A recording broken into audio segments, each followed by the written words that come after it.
The tears rolled down her cheeks in an unstoppable torrent as Lily Lancaster stood alone in the dusty yard of the home she'd once imagined would be filled with love and laughter. Instead, it had become her prison. The Montana Territory sun beat down on her shoulders in the summer of 1875, offering no comfort to her broken heart. Her wedding gown, once pristine white, was now soiled at the hem from where she'd fallen to her knees in despair when she'd fled the small church in town just an hour earlier. "Miss, are you all right?" A deep voice, laced with genuine concern, broke through her sobs. Lily looked up through tear-blurred eyes to see a tall figure silhouetted against the harsh sunlight. As he stepped closer, she could make out a worn Stetson hat, broad shoulders covered by a dusty denim jacket and kind eyes that studied her with worry. "I'm fine," she lied, hastily wiping at her tears with the back of her hand. "Please just leave me be." The stranger dismounted from his horse, his movements fluid and practiced. "Forgive my forwardness, madam, but a bride crying alone on what should be her happiest day doesn't strike me as fine." His voice was gentle, with a hint of a Texas drawl that somehow made his intrusion less offensive. "How do you know I'm a bride?" Lily asked, then immediately felt foolish as she looked down at her wedding dress. A small smile crossed his face. "Just a lucky guess." He took off his hat, revealing dark brown hair that curled slightly at the ends. "Name's Declan Irving. I'm passing through on my way to Helena." "Lily Lancaster," she replied automatically, years of proper upbringing winning out over her distress. "Would you like to tell me what happened, Miss Lancaster? Sometimes talking to a stranger can be easier than talking to a friend." Perhaps it was his kind eyes, or the fact that he was indeed a stranger who would soon be on his way, but Lily found herself pouring out the whole sorry tale. How she'd come west from Boston to marry Harold Blackburn, a man she'd corresponded with for nearly a year. How she'd arrived 2 weeks ago to discover he wasn't the successful rancher he'd claimed to be, but rather a drunk who gambled away what little money he had. How she'd foolishly decided to go through with the wedding anyway, having nowhere else to go, until she'd overheard him at the church boasting to his friends about how he'd landed himself a proper lady with a nice dowry. "I couldn't do it," she finished, fresh tears welling. "I ran out of the church and came here too. Well, I don't know what I'm going to do now." Declan's jaw had tightened as she spoke, his eyes flashing with anger that wasn't directed at her. "You did the right thing, Miss Lancaster. That man doesn't deserve you." "But I have nowhere to go," she whispered.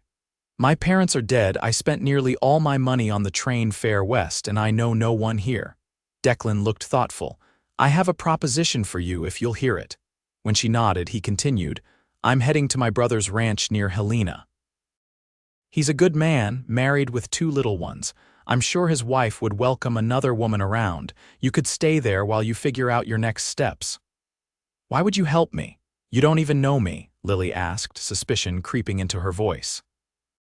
"My mother always taught me never to turn my back on someone in need," he said simply. "And something tells me you're worth helping, Miss Lancaster." Before Lily could respond, the sound of hoofbeats reached them. Her heart sank as she recognized Harold's weathered wagon approaching, kicking up dust along the road. "That's him," she whispered, fear evident in her voice. Declan's expression hardened. Without a word, he stepped forward, positioning himself between Lily and the approaching wagon. Harold pulled the horses to a stop, his face red with anger and alcohol. "There you are, you ungrateful woman. You made me look like a fool in front of the whole town." "The lady doesn't want to marry you," Declan said calmly, though Lily could see the tension in his shoulders. "And who the hell are you?" Harold spat, climbing down from the wagon. "This ain't your business, cowboy. I'm making it my business." Declan's voice remained level, but there was steel behind it. Harold took a threatening step forward. "She's my bride. I paid good money to bring her out here." "I believe the lady has changed her mind," Declan replied. "Now, I suggest you turn around and head back to town before this gets unpleasant." Harold lunged forward, but Declan was quicker. With a single, fluid movement, he sidestepped the attack and delivered a solid punch to Harold's jaw. The older man staggered backward, tripped over his own feet, and landed hard in the dirt. "You'll regret this," Harold slurred, struggling to his feet. "Both of you." Declan helped Lily to her feet, his touch gentle despite the strength he'd just displayed. "We need to go, Miss Lancaster." "He'll be back and likely with friends." "But my things, is there anything you can't leave behind?" Lily thought of the small trunk in Harold's house, containing her few remaining possessions. "Just a locket with my parents' pictures." "Where is it?"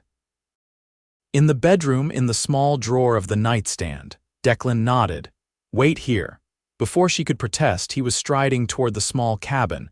He returned moments later with her trunk and the locket in hand.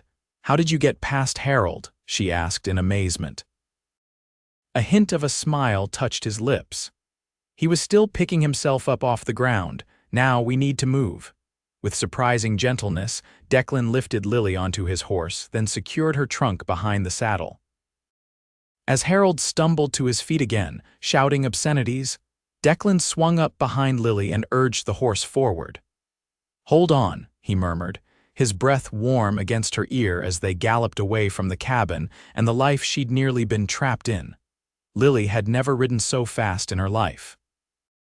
She clutched the saddle horn, acutely aware of Declan's strong arm around her waist, keeping her securely in place. They rode until the sun began to set, the vast Montana landscape stretching out before them in a tapestry of golds and purples. Finally, Declan slowed the horse to a walk. "We should make camp soon," he said. "There's a creek not far from here where we can rest for the night." Lily nodded, suddenly aware of how exhausted she was. The emotional turmoil of the day combined with the hours of hard riding had left her drained.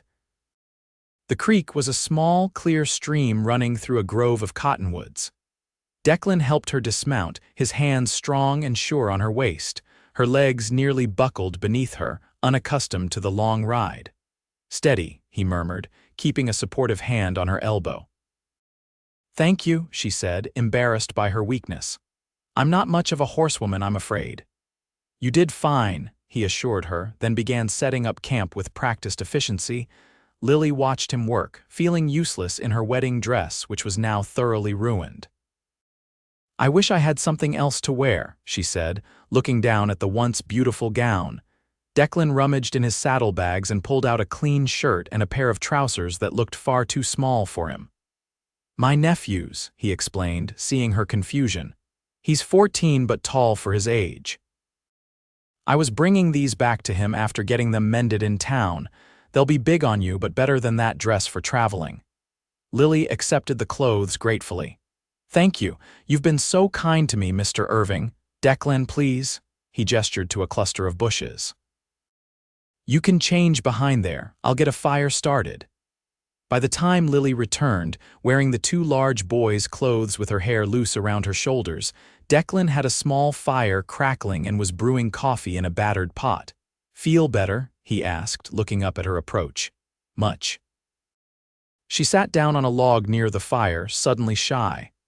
"I don't know how to thank you for what you've done." Declan handed her a tin cup of coffee. "No need for thanks. Anyone would have done the same." "No," she said firmly, meeting his gaze. "Not anyone. Most men would have walked away or worse, taken advantage of my situation." He looked uncomfortable with her praise. "Well, my mother raised me right, I suppose." "Tell me about her," Lily said, eager to know more about this man who had rescued her. As the night deepened around them, Declan told her about growing up on a small ranch in Texas, about losing his father to a cattle rustler's bullet when he was 12, about his mother's strength in raising 3 boys alone.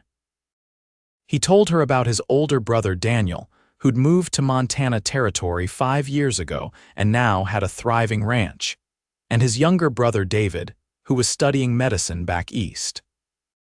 In turn, Lily told him about her sheltered life in Boston, about losing both parents to influenza within months of each other, about her desperate decision to accept Harold's proposal after finding herself alone with no prospects and dwindling funds. "I was so naive," she admitted, staring into the fire. I wanted to believe his letters because I needed hope. There's no shame in hope, Declan said quietly, only in those who prey on it. They talked long into the night, and Lily found herself drawn to this quiet, honorable man in a way she'd never experienced before. When she finally curled up in the bedroll he'd provided for her, she fell asleep faster than she would have thought possible, feeling safer than she had in years. The journey to Helena took 5 days. They traveled at a steady pace, stopping in small towns only long enough to purchase supplies and a simple dress for Lily, so she wouldn't have to arrive at Declan's brother's ranch in borrowed boys' clothes. Each night they camped under the stars, and each night they talked, gradually revealing more of themselves to each other. Lily learned that Declan had been a Texas Ranger for 3 years before deciding to join his brother in Montana. He spoke little of that time, but she sensed it had left its mark on him. Declan discovered that beneath Lily's proper Boston upbringing was a quick wit and a resilience that surprised and impressed him. She never complained about the hard journey or the simple meals or sleeping on the ground. On the 4th night, as they sat by the fire after a supper of rabbit stew Declan had prepared, he finally asked the question that had been on his mind. "What will you do now, Lily, after we reach Daniel's ranch?" She looked into the flames, considering. "I don't know. I have some skills. I can read and write well. I know arithmetic. Perhaps I could find work as a teacher or a shopkeeper's assistant." Declan nodded, his expression unreadable in the firelight. "There's a small town not far from Daniel's ranch. Last I heard, they were looking for a schoolteacher." "That would be perfect," Lily said, trying to sound enthusiastic. But the thought of saying goodbye to Declan filled her with a sadness she wasn't prepared for. "Lily," he began, then paused, seeming to gather his thoughts. "I know we haven't known each other long, but I feel like I've known you forever." Her heart quickened. "I feel the same way." He reached across the space between them and took her hand. His palm was calloused from years of hard work, but his touch was gentle. "I've never met anyone like you before, so brave and kind despite everything you've been through." "Declan," she whispered, unable to say more as emotion closed her throat. "I'm not offering marriage," he said quickly. "That would be too much, too soon, and you've just escaped one bad match. But I want you to know that I care for you, and if you're willing, I'd like to court you properly once we reach Daniel's ranch." Relief and joy flooded through her. "I would like that very much." His smile in the firelight made her heart skip a beat. Slowly, he leaned forward and pressed a gentle kiss to her lips. A promise of what might be. They arrived at Daniel Irving's ranch the next evening, just as the sun was setting behind the mountains. The main house was larger than Lily had expected. A solid 2-story structure with a wide porch and smoke curling invitingly from the chimney. Daniel came out to greet them, his resemblance to Declan unmistakable despite being several years older. Behind him stood a pretty woman with auburn hair and 2 children, a boy and a girl who hung back shyly. "About time you got here," Daniel called out good-naturedly. "We were starting to worry." His eyes widened slightly when he noticed Lily. "And you've brought company." Declan helped Lily dismount before greeting his brother with a warm embrace. "Daniel, this is Miss Lily Lancaster. Lily, my brother Daniel, his wife Margaret, and their children Thomas and Elizabeth." Margaret stepped forward with a welcoming smile. "It's a pleasure to meet you, Miss Lancaster. Any friend of Declan's is welcome in our home." Over a hearty supper, Declan explained the circumstances of their meeting, tactfully omitting some of the more unsavory details of Harold's behavior. Daniel and Margaret exchanged knowing glances when Declan's hand occasionally brushed against Lily's, or when their eyes met across the table. Later that night, after the children had been put to bed, Margaret showed Lily to a small but comfortable bedroom. "I hope you'll be comfortable here," she said, lighting the bedside lamp. "It's lovely," Lily assured her. "Thank you for your hospitality, especially on such short notice." Margaret sat on the edge of the bed, her expression kind but direct. "Declan seems quite taken with you." Lily felt herself blush. "We've only known each other a few days." Sometimes that's all it takes, Margaret said with a smile. When I met Daniel, I knew within a week that he was the man I would marry. The heart knows what it wants. I care for him very much, Lily admitted. But I'm afraid of making another mistake. That's understandable after what you've been through. Margaret patted her hand. Take your time, get to know him better. Declan is a good man, one of the best I've ever known, but you need to be sure of your own feelings. The next few weeks passed in a pleasant blur for Lily. True to his word, Declan courted her properly, taking her on rides around the ranch, accompanying her to church on Sundays and bringing her wildflowers he'd picked on his daily rounds. Margaret became a dear friend, teaching Lily about ranch life and introducing her to the other women in the area. Daniel treated her like another sister, teasing her gently and including her in family discussions, and the children, initially shy, soon warmed to her. Elizabeth, at 7, was particularly enchanted with Lily's stories of Boston and her knowledge of poetry. Thomas, at 10, pretended indifference but could often be found listening from just around the corner. 1 month after their arrival, Lily began teaching at the small schoolhouse in town. The position had indeed been open, and the town council, impressed by her education and demeanor, hired her immediately. She threw herself into the work, finding joy in sharing knowledge with the dozen or so children who attended the school. Declan rode into town each afternoon to escort her home, a gesture that did not go unnoticed by the townsfolk, who soon began speculating about when, not if, they would announce their engagement. But despite the deepening of their feelings, Declan remained true to his word, never pressuring Lily for more than she was ready to give. Their courtship progressed with sweet kisses and long conversations, building a foundation of trust and understanding. Until one evening in late September, when everything changed. Lily was walking home from school alone. Declan had ridden out that morning to help a neighboring ranch with a cattle drive and wasn't expected back until evening. The air was crisp with the first hint of autumn, and Lily enjoyed the solitary walk, her mind full of plans for the next day's lessons. She was so lost in thought that she didn't notice the wagon until it pulled alongside her. A cold dread washed over her as she recognized the driver. "Hello, Lily," Harold Blackburn said, his voice slurred with drink just as she remembered. "Fancy meeting you here." "Harold," she acknowledged stiffly, continuing to walk. He kept pace with her, the horses moving at a slow walk. "You're looking well. Teaching school now, I hear. Playing house with that cowboy who stole you away." "Declan didn't steal me. I left of my own accord," she replied, trying to keep her voice steady. "Please leave me be, Harold." "Now, is that any way to talk to your fiancé?" "Ex-fiancé," she corrected firmly. "Our engagement ended the moment I left that church."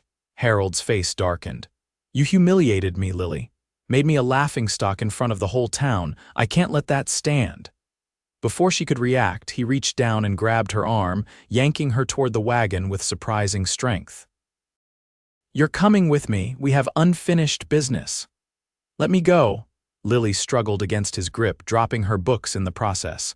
A shot rang out, and Harold released her with a yelp of pain. Lily fell backward onto the dusty road, looking up to see Declan approaching on horseback, a rifle in his hands. "Step away from her, Blackburn," Declan commanded, his voice cold with fury. Harold clutched his bleeding hand, his face contorted with rage. "This ain't over, Irving." "She was mine first." "She was never yours," Declan dismounted, keeping the rifle trained on Harold. "She's not property to be claimed. Now get on your way before my aim gets better." For a tense moment, Harold seemed ready to challenge him. Then, muttering curses, he climbed back into his wagon and whipped the horses into motion, disappearing down the road. Declan rushed to Lily's side, helping her to her feet. "Are you hurt?" "No, just shaken," she assured him, leaning into his embrace. "How did you know?" "I thought you were with the cattle drive. We finished early. I was on my way to meet you at the school when I saw him stop you." Declan's arms tightened around her. "When I saw him grab you, He didn't finish the sentence, but Lily could feel him trembling with suppressed rage and fear. "You saved me." Again, she said softly. He cupped her face in his hands, his eyes intense. "Lily, I can't bear the thought of anything happening to you. I know it's only been a few months, but I love you. I think I've loved you since that first day when I found you crying in that yard." Tears filled her eyes, but this time they were tears of joy. "I love you too, Declan. I've been so afraid to admit it, even to myself. After Harold, I wasn't sure I could trust my heart again. But you've shown me what real love is, not with grand gestures or empty promises, but with kindness and respect and honesty." He pressed his forehead to hers. "Marry me, Lily. Be my wife. Let me spend the rest of my life trying to make you as happy as you've made me." "Yes," she whispered without hesitation. "Yes, I'll marry you." Their kiss sealed the promise, there on the dusty road with the Montana sunset painting the sky behind them. The news of Harold's return spread quickly through the small community, and Daniel insisted that extra precautions be taken. Men from neighboring ranches took turns patrolling the area, and Lily was never left alone, much to her frustration. "I can't live in fear of him forever," she told Declan one evening as they sat on the porch swing, watching the stars come out. "You won't have to," he promised. "The sheriff's got men looking for him. He violated his parole by threatening you." "Parole?" Lily asked in surprise. Declan nodded grimly. "I did some asking around after we arrived. Turns out your former fiancé spent 2 years in territorial prison for swindling several women with similar schemes. He was only released 6 months before he started writing to you." "I was such a fool," Lily said, shaking her head. "No," Declan said firmly, taking her hand. "You were a woman alone, trying to make your way in a hard world. He was the criminal who took advantage." 2 days later, word came that Harold had been caught trying to flee to Canada and was back in custody.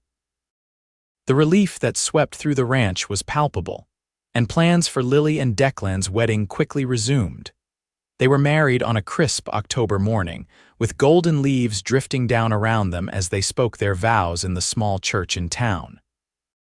Lily wore a simple dress of ivory satin that Margaret had helped her make, and Declan looked handsome in a new black suit, his face solemn with emotion as he promised to love and cherish her all the days of his life. The reception was held at the ranch, with neighbors and friends gathering to celebrate. Daniel gave a heartfelt toast, welcoming Lily to the family and thanking her for bringing such happiness to his brother's life. As twilight fell, Declan led his bride away from the celebration to the small cabin he'd been building on a corner of Daniel's property. It was modest but solid, with a stone fireplace and windows that looked out over a meadow to the mountains beyond. "It's not finished yet," he apologized as he carried her over the threshold, "but it will be by spring." "It's perfect," Lily assured him, taking in the simple furnishings and the vase of wildflowers on the table, a final touch he must have added before the wedding. That night, as they lay together in the quiet darkness of their new home, Lily thought about the journey that had brought her here, from the desperate young woman crying in a stranger's yard to the beloved wife of a good man, surrounded by a family she had found rather than been born into. "What are you thinking about?" Declan murmured, his fingers tracing lazy patterns on her bare shoulder. "About how sometimes the worst day of your life can lead to the best," she replied, pressing a kiss to his chest, right over his heart.